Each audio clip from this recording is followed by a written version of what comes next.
dan nama Roh Kudus yang menciptakan langit dan bumi. Amin. Bila ia berseru kepadaku, aku akan menjawab. Aku akan menyertai dia dalam kesesatan.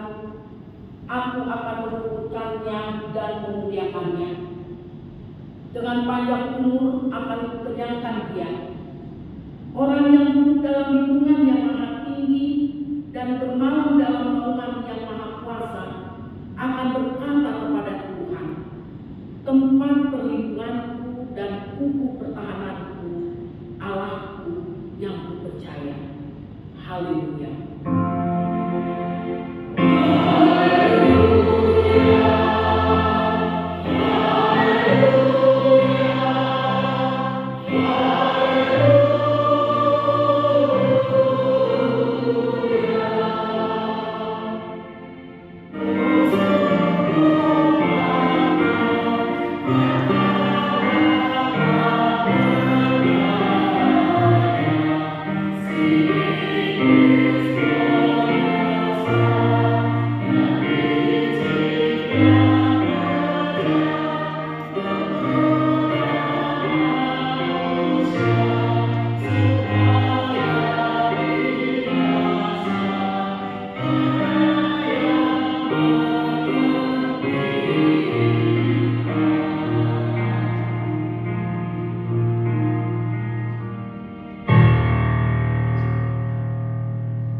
Damai sejahtera Allah yang melampaui segala akal akan memelihara hati dan pikiranmu dalam Kristus Yesus Tuhan kita.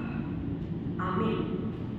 Mari kita buka Alkitab kita, firman Tuhan yang menyapa kita pada minggu info kami pada minggu sore ini tertulis di dalam kitab Mazmur pasal 25 dimulai ayat 1 sampai ayat yang ke-10. Saya akan bacakan untuk kita secara keseluruhan. Mazmur 25 ayat 1 sampai ayat yang ke-10. Demikian firman Tuhan. Kepadamu ya Tuhan, kuangkat jiwaku. Allahku, kepadamu aku percaya. Janganlah kiranya aku mendapat malu. Janganlah musuh-musuhku beria-ria atas aku. Ya, semua orang yang menantikan engkau takkan mendapat malu. Yang mendapat malu ialah mereka yang berbuat khianat dengan tidak ada alasannya. Beritahukanlah jalan-jalanmu kepadaku ya Tuhan. Tunjukkanlah itu kepadaku. Bawalah aku berjalan dalam kebenaran-Mu dan ajarlah aku, sebab Engkau. Hari Minggu ini kita disapa dengan firman Tuhan yang sangat luar biasa bagi kita, karena sangat kita butuhkan, sangat kita harapkan, sangat memberikan kepada kita spirit, motivasi, energi, atau power, kekuatan yang menambah semangat kita dalam menjalani kehidupan kita setiap hari. Makanya di dalam infokafit kita diingatkan suatu pemahaman yang sangat dalam, yang sangat luas, dan yang sangat tinggi maknanya. Kalau dikatakan minggu infokafit atau infokafit, artinya adalah bila ia berseru kepadaku, aku akan menjawab. Itulah arti infokafit. Bila ia berseru kepadaku, aku akan menjawab. Siapa yang berseru? Siapa yang menjawab? Itu menjadi pertanyaan dalam hidup. Ternyata maknanya adalah Allah yang berseru-seru, Allah yang manggil-manggil manusianya, ciptaannya. Imago Dei Allah, kita manusia. Allah memanggil manusia. Allah berseru memanggil pulang manusia itu. Mengapa? Karena Tuhan sangat tahu benar bahwa manusia itu memiliki keterbatasan. Manusia itu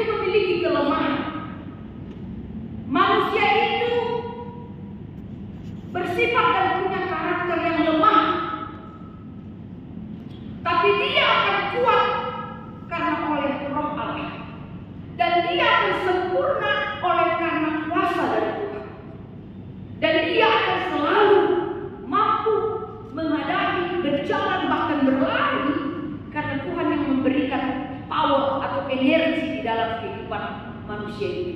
Jadi info Kapit ini Tuhan berseru kepada manusia. Dulunya di zaman tulisan ini yaitu Daud sendiri, seorang nabi yang dipanggil Tuhan. Info Kapit, kembalilah kepadaku hai engkau Daud, karena Tuhan tahu begitu banyak penderitaan, begitu banyak kesengsaraan, dan begitu banyak masalah-masalah yang dihadapi oleh Daud pada konteks tulisan ini terjadi.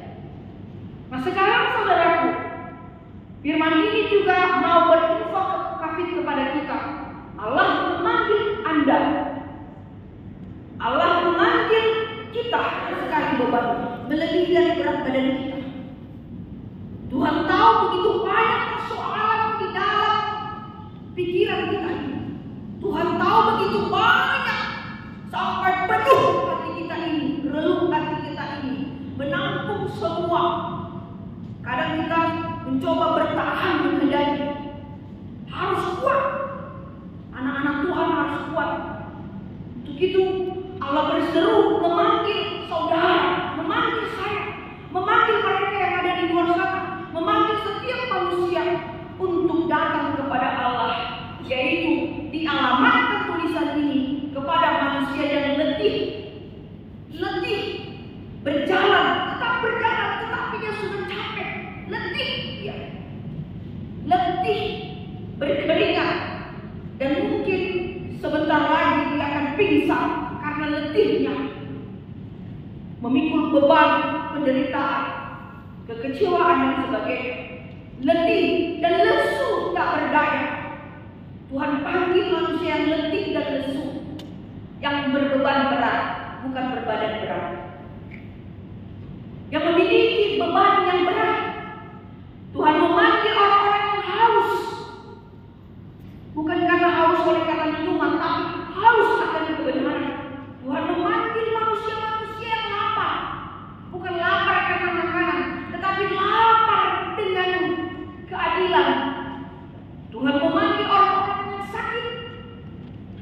Tuhan memanggil orang-orang yang berduka cita. Tuhan memanggil juga orang-orang yang bahagia. Semua dipanggil. Allah berseru, kembalilah kepadaku, hai kau manusia yang berletih lesu dan berbeban berat, maka aku akan memberikan kelegaan kepadamu. Seruan info Kapit ini mengundang kita semua, saya dan Anda, harus memperhatikan, mendengarkan firman Tuhan, mendengarkan seruan Tuhan. Karena coba kita bayangkan saudaraku, setiap hari kita berputar dalam roda kehidupan ini, dari mulai Senin sampai Sabtu, kita terus bekerja, terus berpikir, terus berbuat, terus merancang, terus punya program. Kita punya proyek, kita punya segala-galanya, terus berputar. Kadang kita tidak mengenal istirahat, kadang kita lupa makan, kita lupa minum, kita lupa istirahat. Kita berpacu dengan waktu, mencari sesuatu yang kita tahu itu sangat berharga bagi kita. Akhirnya kita manusia ini menjadi lemah. Ada 3 hal saudaraku yang mau di-share dan dibagi oleh Daud kepada kita yang hidup di zaman sekarang ini. Ada 3 pengalaman rohani yang mau diungkapkan oleh Daud dalam menjalani perjuangan di dalam hidup ini. Ada 3 hal yang jangan kita lupakan sebagai kita manusia yang memiliki keterbatasan, memiliki kelemahan dalam segi atau bidang apapun yang ada bagi kita.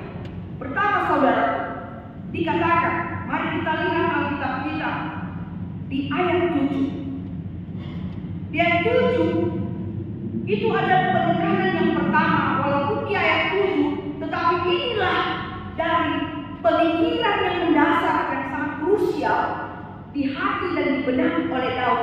Ini yang membuat dia semakin susah untuk maju. Ini yang menjadi persoalan dalam beban dan pemikirannya. Saya akan bacakan di ayat 7.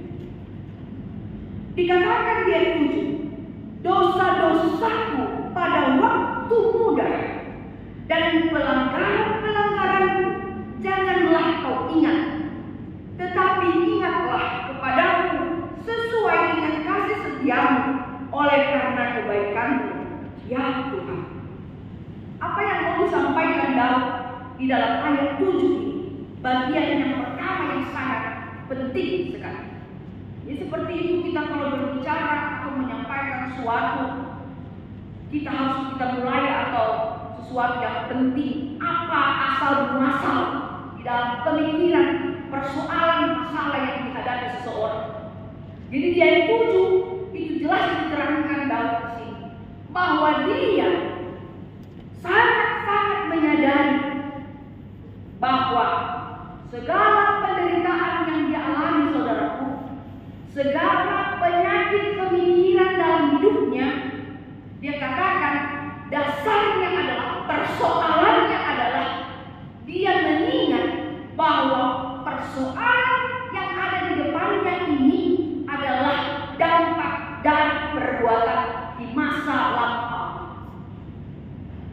Dia mengingat ketika dia muda pernah dia berbuat dosa.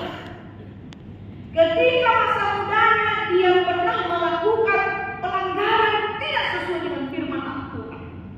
Dia sangat sadar. Jadi dia tidak mempersoalkan dan tidak mempersalahkan lingkungan, keluarga, orang tuanya atau Tuhan sekali. Tidak. Tetapi dia berintrospeksi diri.